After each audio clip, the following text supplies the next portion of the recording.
They tell us everything in movies, right, and dress it up as entertainment because they know people won't question.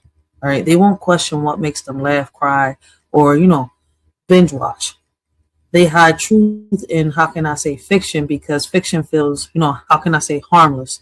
They show us experiments, mind control, simulations, secrets, all right, secret societies, hidden agendas, and we sit there with, how can I say, popcorn, like, wow, great, great plot.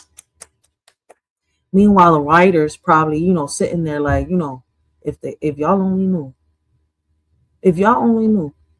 People, how all this shit is in movies like Get Out and stuff like that. You see where I'm coming from? Like, listen, that's the most I can say recent movie that y'all, that I can mention that y'all can understand. Right. And the crazy part, right? They count on us not questioning. They count on us, how can I say, being too tired and too busy, too distracted, too overwhelmed to connect the dots. They count on us, scrolling instead of, how can I say, they plan on us on scrolling instead of studying, right? Reacting instead of researching, arguing instead of analyzing.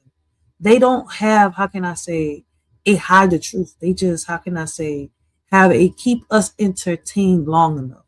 So when did entertainment become, how can I say, the new anesthesia for the mind?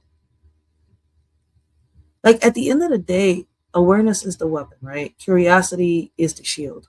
Questions are the key. And once you start, how can I say, asking the right questions, not the safe ones, not the easy ones, but the uncomfortable ones, you start seeing the world differently. All right. You start noticing patterns. You start waking up. And once you wake up, you can't go back to